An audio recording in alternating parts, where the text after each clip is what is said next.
foundation of life on our planet. These dense and beautiful forests cover only a tiny portion of the Earth's surface, but they contain more than half of its plant and animal species. Rainforests are also extremely rich and productive living systems, providing us with oxygen, food, medicines, and other elements essential to our lives.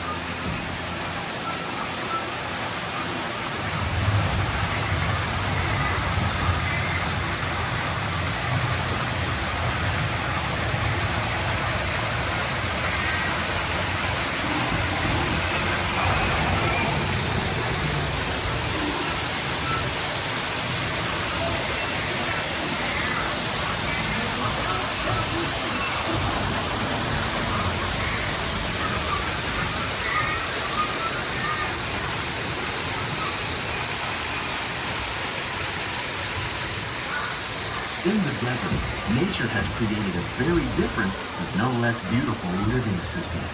And while this arid landscape may seem lifeless, it is very much alive.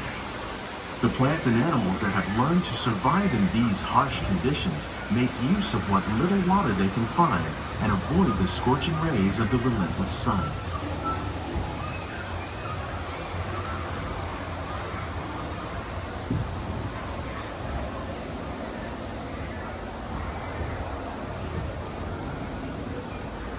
The American prairie once appeared as desolate as the desert, but over time, rainwater and nutrients gradually penetrated the hard surface of this land. Even the hooves of the mighty buffalo helped create the rich soil that would one day become home to the American farm.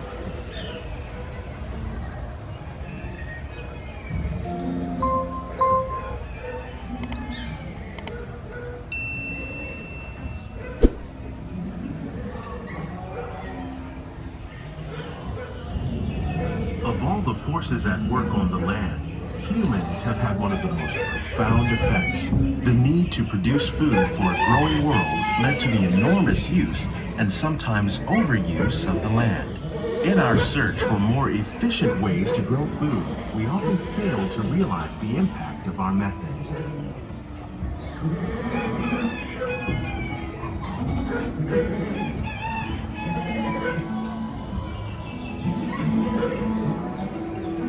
Today, we're learning to live with the land, discovering better ways to grow food that will assure both human and environmental well-being.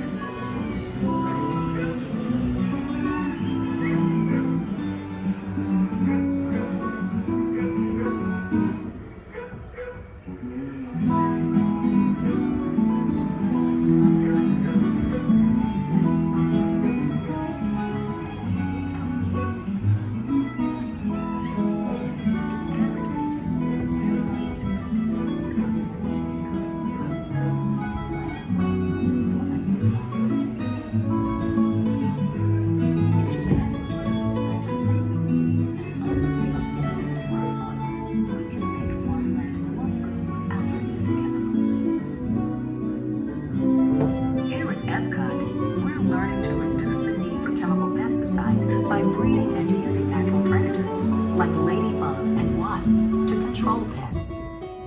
In the farmlands across America, we're learning that by plowing under vegetation containing natural fertilizers, we can enrich the soil without the use of chemicals.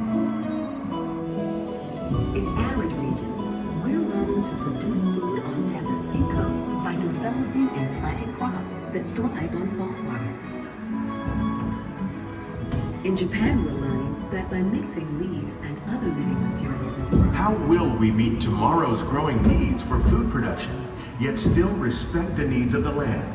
Some of the answers are being discovered just ahead. To help us maintain these carefully controlled ecosystems, and for your safety, please remain seated in your boat at all times. This is where they use the vegetables for your lunch.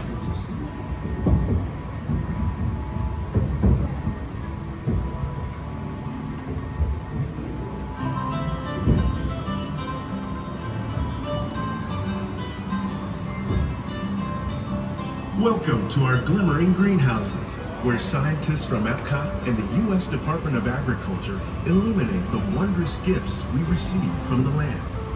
Join us as we ring in the most bountiful time of the year.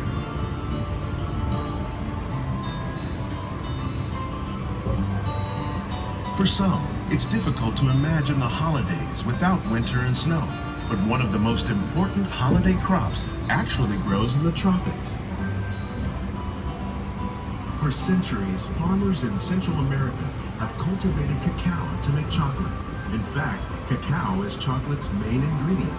Today, people around the world are able to enjoy a variety of sweets and keep warm with a cup of hot cocoa, thanks to this tropical plant.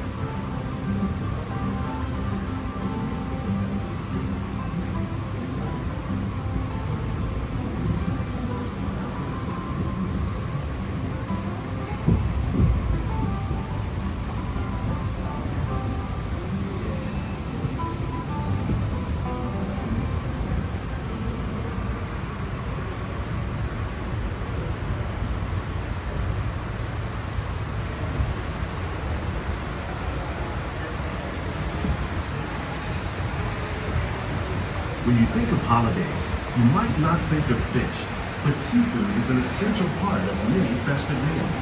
In parts of southern Italy, family and friends gather once a year to celebrate La Regina with a 7-course seafood dinner.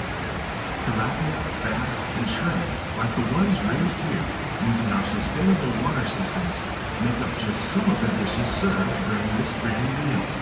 Today, in the United States, the tradition is known as the Feast of the Seven Fishes.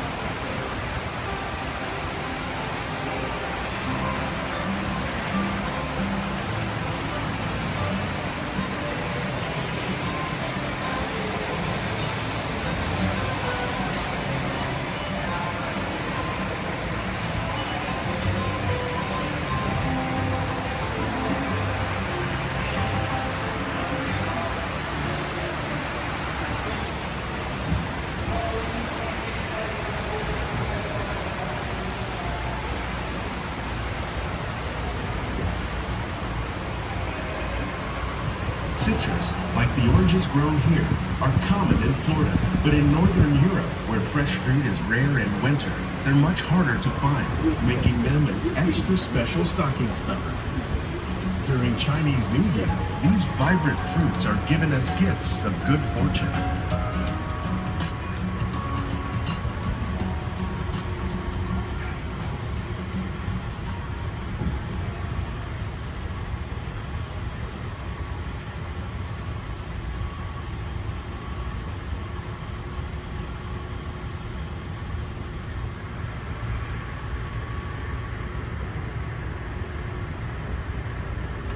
They say it's better to give than to receive. And in this greenhouse, we're celebrating the holidays by giving back to the land using innovative farming techniques.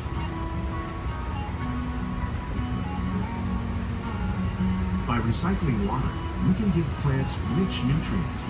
By giving plants ladybugs, we're able to control pests and reduce the need for pesticides. And by growing ground plants vertically, we give them better protection from disease.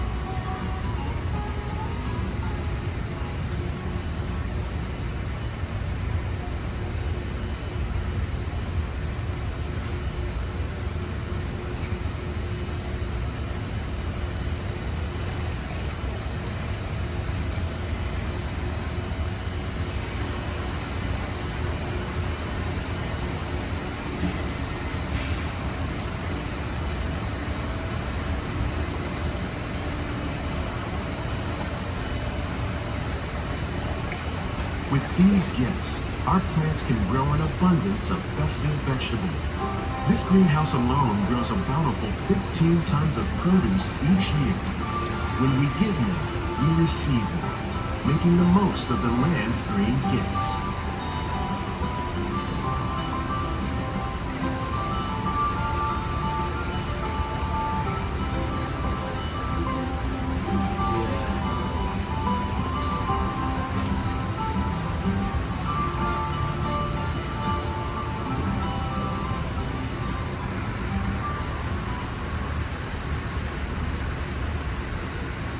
Many of the plants you see here help spice up the holidays. The bark of cinnamon trees, like the one growing beside you, is used to make cinnamon sticks. Do you like eggnog? You can thank nutmeg for its signature taste. Other spices, like ginger and vanilla, add flavor to a variety of holiday cookies, cakes, and other delights. By cultivating these festive plants with care and good cheer, Epcot scientists are able to celebrate the holidays with the land's many gifts.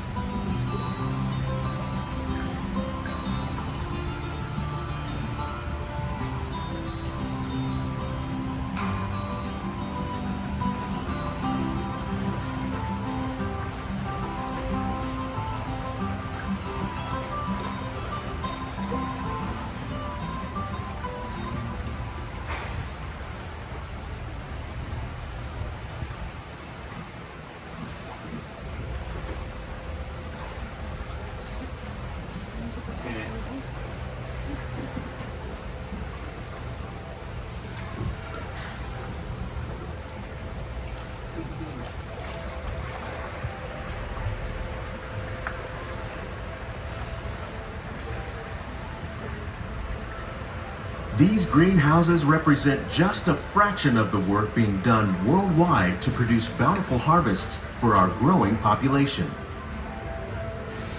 Scientists, farmers, and even backyard gardeners are doing their part to improve the quantity and quality of foods that we all rely upon. Together, we can continue to find more ways to increase food production and protect our precious natural environment. Only then will we truly be living with the land.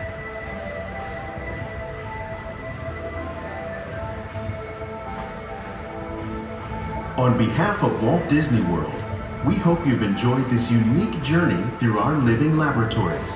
If you'd like a closer look, then check out the Behind the Seeds walking tour.